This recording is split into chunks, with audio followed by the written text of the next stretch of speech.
You know when a journey is so good, it's just etched into your mind forever? The ones that change your life, open your mind, and make you see the world differently. Well, this adventure was that. And I want to share it with you. Oh my god. So join me as we traverse the last 1,300 kilometers of our 2,400 kilometer journey, almost dying on the way with 3 grand crashes, witnessing some of the most remote, beautiful mountains, from mysterious hard to get to spots the CIA used as old secret war bases. Learn about history, do some of the most adventurous trails we've done yet, and, of course, connect with amazing locals.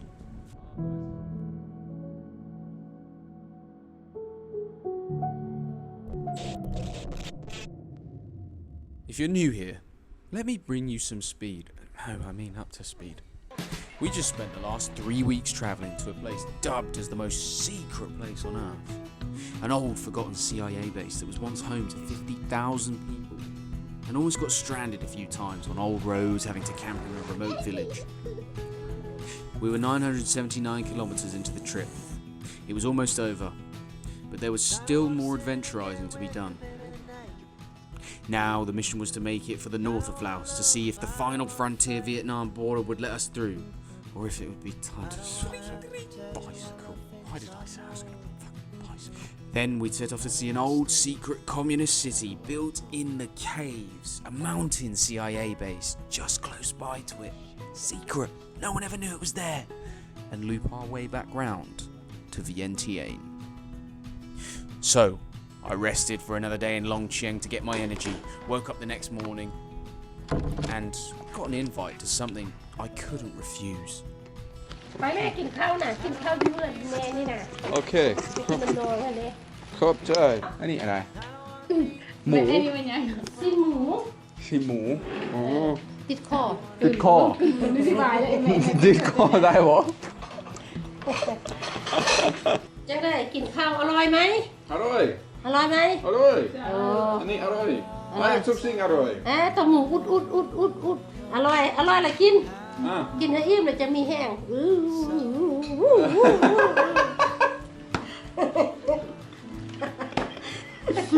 ขอบใจอะไรยินดีที่ได้รู้จัก โอ้ที่ไปแล้ววะ โชคดี เอาขอบใจ เดิ เด้ น อ ทางปลอดภัยเด้อ เดินทางปลอดภัยค่อยไป ให้พ เด้ อ อ ดพุทธสวรรค์เด้อวันนี้เด้อ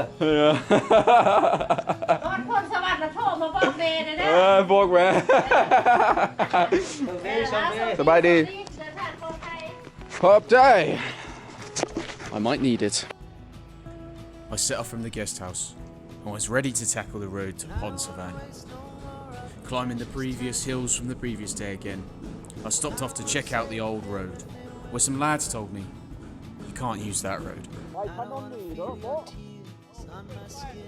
อ้ได้ไปได้เมื่อวันก่อนบ่ายเฮ้ยมอเตอร์ไซค์ล้มไปทำก็ได้ It's a bloody shame we didn't meet them the day before the crash, that is. Well, with my new knowledge of the road not yet on Google Maps, I followed the road, not knowing where it was entirely going. Eventually, we passed a village I'd been wanting to see, which was used as a refugee camp after the war to house fleeing Hmong who were making their journey to neighbouring countries. But a bit late, and worrying about the weather conditions, I didn't dare to stop, continuing down roads which got worse and worse as they continued.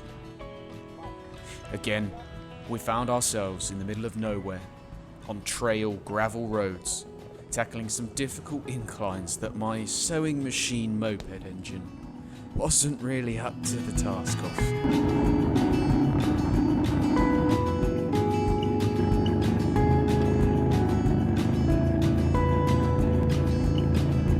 I don't wanna sit in and get with you, baby, tonight. I don't wanna love, I don't wanna fight. I don't wanna have to tell you all the things I know. Jesus, how do you drink? Probably not the best thing to do in flip-flops. Oh my god. And it was about here we'd start to have some problems. and we solved them in some quite interesting ways. Ladies and gentlemen, I present you a single big rock.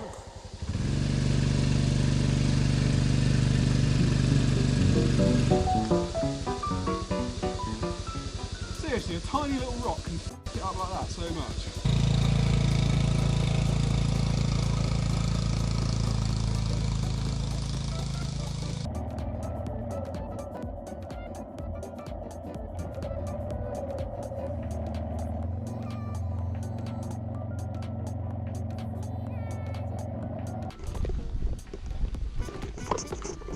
No!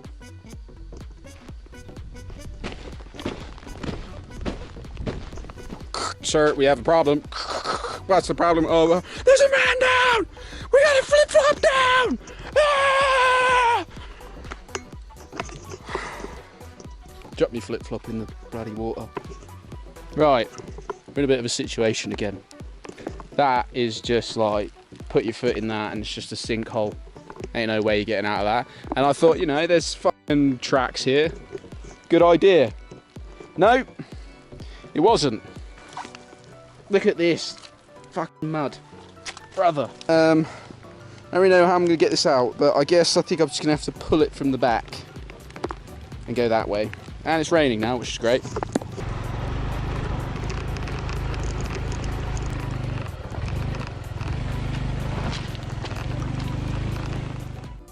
After successfully removing my bike from the bog, I carried on until I reached a small village tucked away in between two mountains. This place was one of the more picturesque places I've been to in Laos. Incredibly beautiful mountain ranges, green pastures, streams with kids playing in them. It was a wonderful sight, and it almost felt a bit like a picture from a brochure. But I was actually in the brochure, like the travel agent told me I would be. It was starting to get close to sunset, so I set off to tackle the final section of road. Huge mud baths, great big rocks and landslides. It was an adventurous dream. Finally, I arrived at Ponsavan on paved roads, bought some mangosteens to celebrate my arduous journey through it all, and then had a moment of authenticity.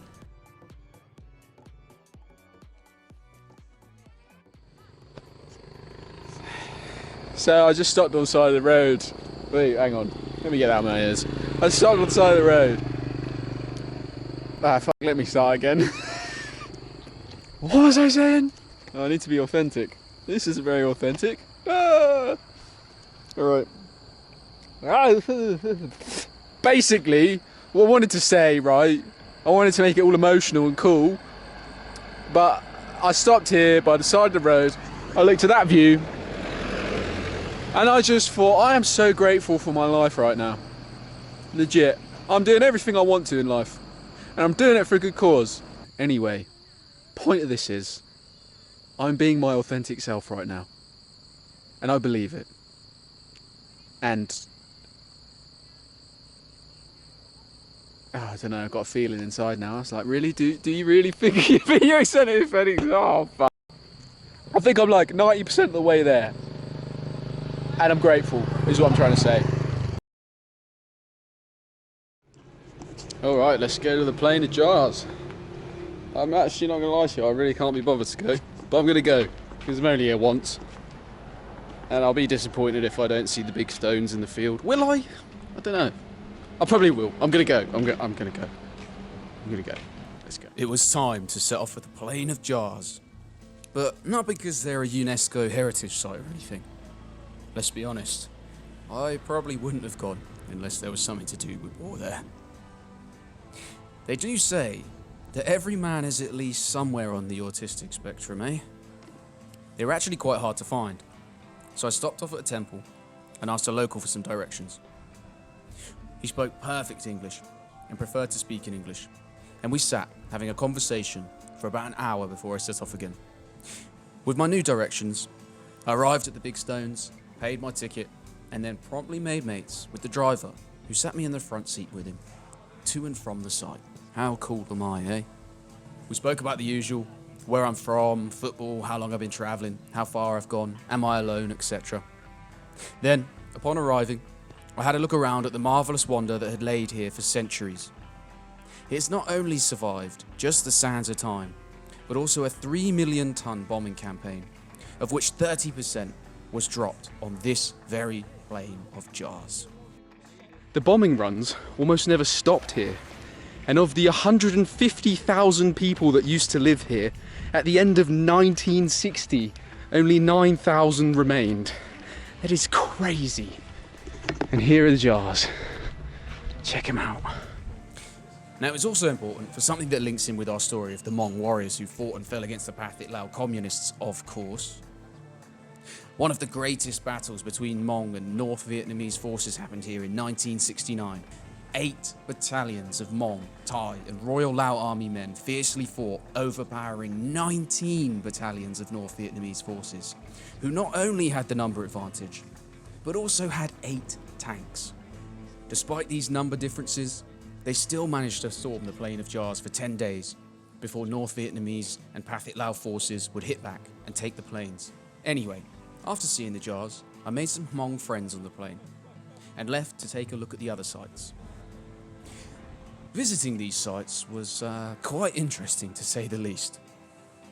All the employees selling tickets were blind drunk, and it turns out they were celebrating a funeral, something which is a kind of oddity in the Western mind. Celebration and a funeral. I got invited to attend and drink, but I refused their offers for beer as I didn't want to drive drunk. They were playing incredibly obnoxious, happy hardcore beats, playing games and drinking loads. Someone's died. This is how they do funerals here.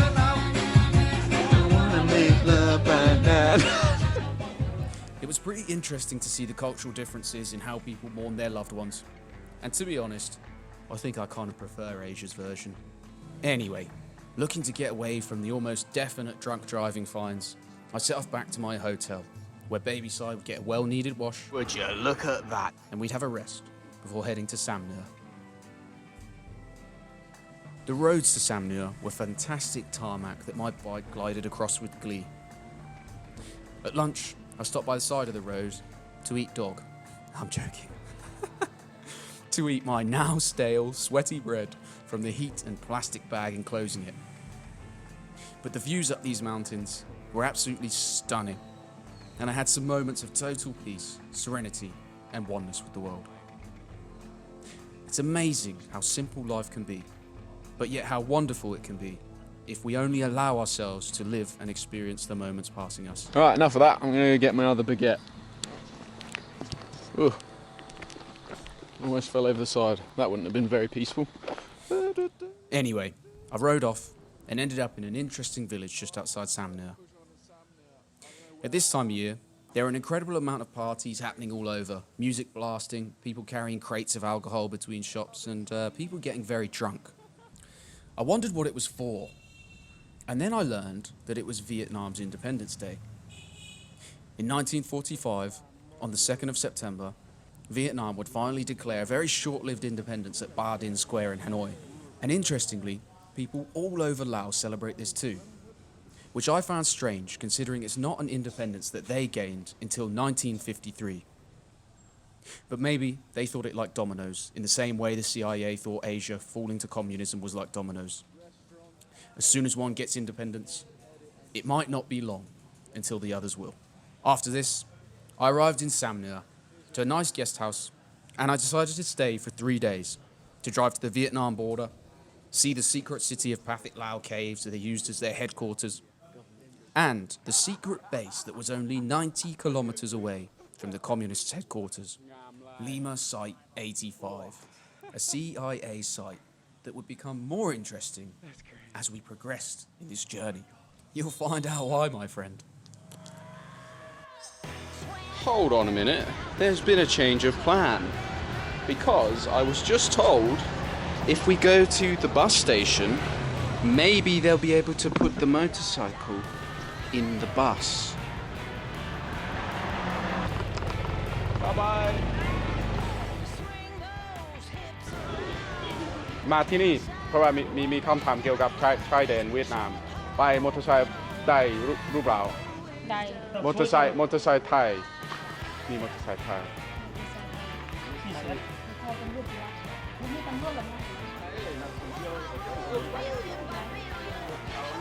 ได้ Okay, so I guess we are making the drive. They said we can.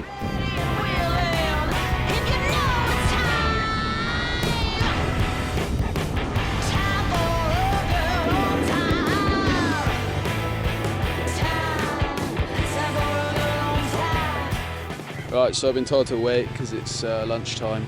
So we're gonna go over to that restaurant and just chill there for an hour. Hello. Hello. You go, Pete. Good boy. Well, that was weird. To cut a long story short, basically we weren't allowed at this border. He looked me up and down and he pretty much just said, you can't go. When I asked why with Google Translate further, he basically said that only residents can go and foreigners can't go. So, bit of a wasted trip really. Well, we found out what we knew already. Oh well, it wouldn't be all for nothing. We'd stop off on the way back to see some interesting stuff that would link up with our entire story again. Funny that, eh?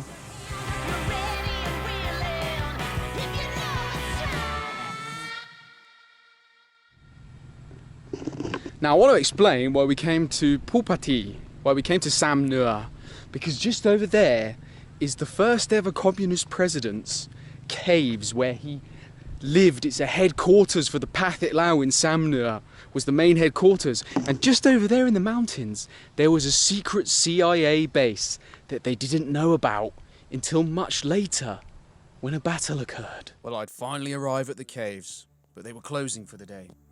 So I said I only wanted to see a single cave. And they told me I could go see the number one, the president's, the one I wanted to see, Dan Gayasoni Pomivane's cave, without a guide, which I was very happy about. So I paid up my 70k kip, they turned on the lights for me, and I took a look around at what the communists would have called the capital of the liberated zone for years, until finally storming Vientiane in 1975. They would have first lived here in caves, in these conditions, without much, having to farm under cover of darkness so they wouldn't be killed by bombs, and using the cave system as bomb shelters from the raids. There was a whole network of tunnels here, with rooms for meetings, medical care, etc. It was pretty wild to see what humans are capable of dealing with when we have a greater cause that we all believe in. Whether that cause does harm or good for society is another question, but nonetheless, the achievement is impressive. Anyway, I finished up here and headed for the guest house, because there's no way I'd make it up the mountain that night. So another night in Sam Nua to tackle the secret mountain base the very next day.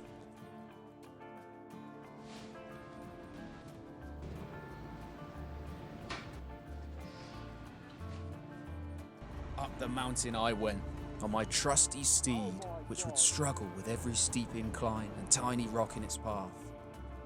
But regardless of that, we pushed on, passing further and further up, seeing amazing views, and literally passing up through the clouds. I guess we were on cloud 9, eh? It was a beautiful clear day, which would be perfect just to see how marvellous of a vantage point this base would have been before in the war. After all the crazy driving, and thinking about how I might have to do this on a bicycle soon, I arrived at the top, where I would find the real stairway to heaven. We're not doing that.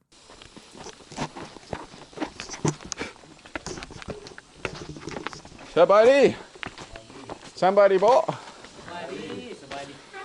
Somebody.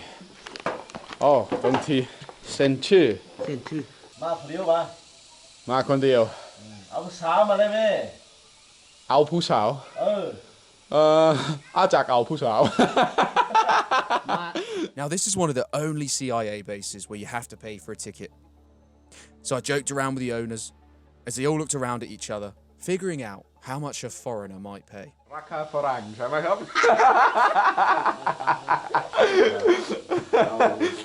Then they told me, as much as you think it's worth. So I paid up and would be escorted by, from what I understand, who is a member of the Lao army, who would soon become my friend. And now we send each other voice notes on Facebook, which is pretty cool. The stairs felt endless, but determined to make my motorcycle jacket smell even more horrible, I soldiered up the steps, sweating profusely in full gear. Boy, was it worth it. Because at the top, we see a machine gun, parts of a crashed helicopter, some old rusting things, and a view into what the afterlife might look like.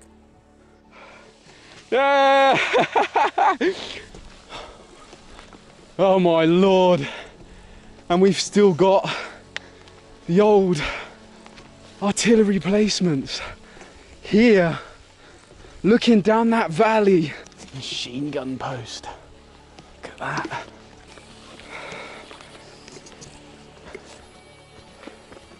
The old remnants of the rotor blades of a helicopter just here, left in the jungle, rotting. There's probably so much more undiscovered.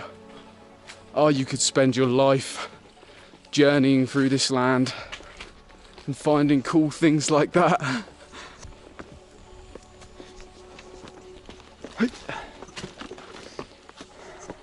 Oh my god.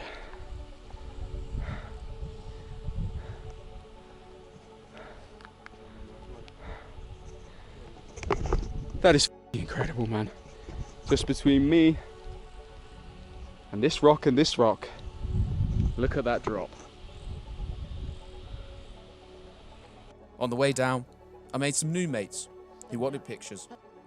Got to the bottom of the stairs and said my final goodbyes to my new Lao army mate. I was about to make the journey back down the mountain, and he wished me good luck.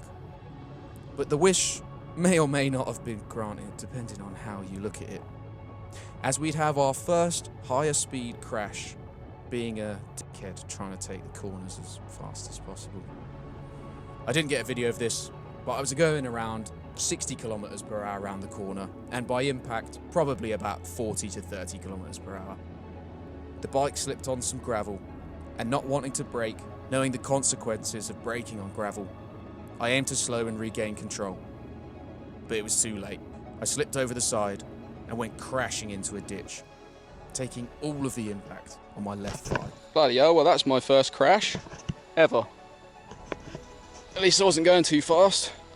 Oh, thank fuck this thing's here. And thank fuck it wasn't on another corner. I guess we gotta get the bike out. Now adrenaline is a funny thing. I wasn't fazed at all. Nothing hurt. I stood up instantly and thought, okay, I've got to get my bike out of the ditch. Well, luckily, someone stopped to help, and we pulled it out together. Anyway, I saw that during the crash, Bert the duck had been decapitated. So hoping that this wasn't a sign from God, I zip-tied the head back on, while a concerned local watched me to see if the bike was okay. Off he goes. As soon as I zip-tied the head back on, I told him it was okay, and he drove off. It wasn't okay. Problem, the front brake's locked on. I went to jump on the bike to continue riding, and now it wouldn't move. With my complete lack of knowledge in fixing motorcycles, I decided it was best to wait for someone to help. Well, luck would strike like a Lucky Strike cigarette, and I would call some people down. The first two weren't able to help, but as luck would have it, a mechanic stopped to check it over. Now here's where I learned that you have to use 2 wrenches to take the bolts off the wheel. I didn't know this before, and I was just learning a lot by watching him and helping occasionally. Well, it turns out the mudguard had been pushed into the wheel. So he helped me to remove the mudguard, gave it to me, and said to get it refitted at the shop below.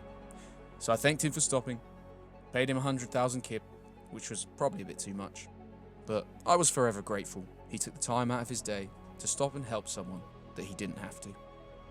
Once we were able to ride again, I rode to Samnur, got the bike fixed, and then rode about an extra 80 to 100 kilometers to get closer to Muanghiam, where I'd find the final secret CIA base boss in Laos.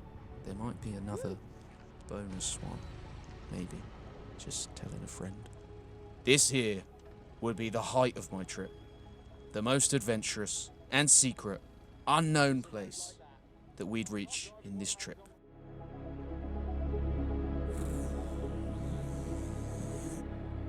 Right, I've stopped here because there is a CIA base close by that I want to go see. It's a 32-kilometer road, but the road is awful. So I'm going to go check the roads out. If the roads are awful, then I'm not going to do it. If the roads are okay, then I'm going to go do it. Right, I've changed my mind.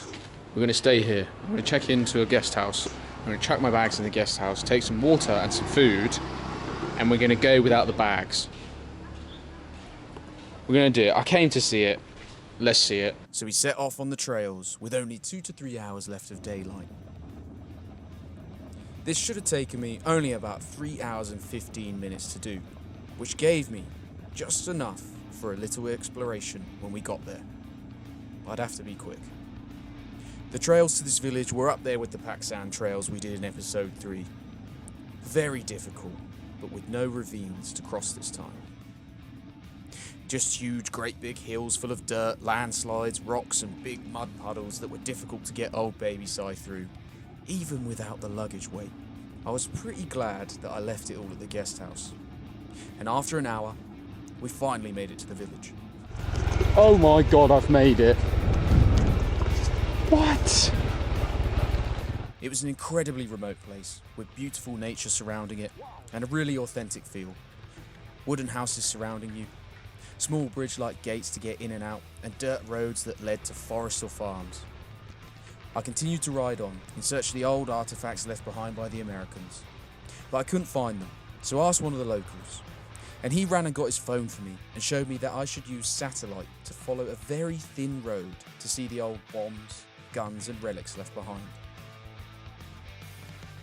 So we now had about 20 minutes left on the clock to find this stuff, using satellite to follow old roads that just aren't even on maps. This is the old airfield. I came here before, but I just went back and I asked. So this was the old airfield, and he said these used to be tanks that would hold the oil for the planes or the helicopters to take off and supply Lima's site, 85 Pupati. Wow. Hello. That's cool. Now this airfield is extremely interesting because it would have housed Air America planes, helicopters and food, goods and munitions for the war efforts, and would supply the very base we visited before at Pupati in this episode. This made me a very happy man, but I had bigger prizes to find, which we would successfully find with a little help from some friends. Oh my god. We found it. It's 4:30 as well. It's 4:33. We're a little bit over schedule, but look at what we found. Oh my god. In the middle of the jungle just here.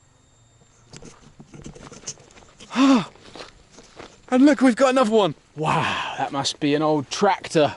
Can't believe I'm so excited over a tractor. Bo hen, you nai? Bun yai? Oh, thang ni.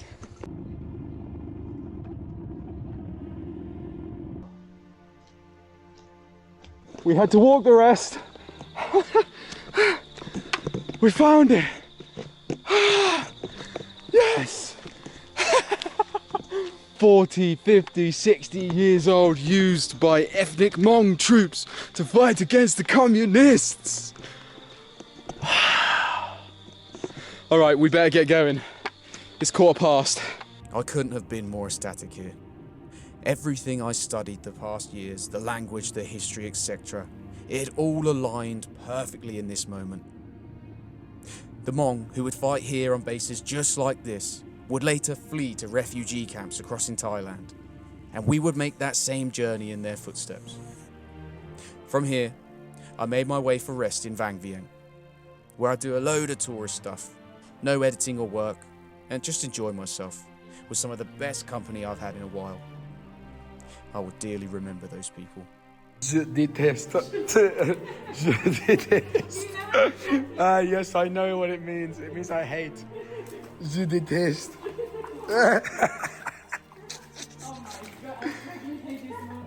After about a week, I'd make my way back to Thailand, where I'd have my final crash crossing the Friendship Bridge. I had been on bad roads so long, I had forgotten how slippy train tracks were in the rain, and stupidly rode across the Friendship Bridge with one hand. I got up, dusted myself off, and rode to the border, where the pain kicked in. Having to stand in line, sort out documents, and get through customs in a fair bit of pain. When I got across the border, some ibuprofen, alcohol wipes, and a plaster would patch up my tiny graze. But it would be nothing compared to what those who fought communism had to endure. Long, arduous treks through jungle terrain to escape imprisonment in camps, which many never left. 3 million people in total from Laos and Vietnam combined fled to bordering countries like Thailand. 200,000 of those would be Hmong, and 44,000 of that 3 million would flee right here to the border town Nong Khai in Thailand, where one of the largest refugee camps that would house them would have been here on these very grounds that you're seeing on screen now.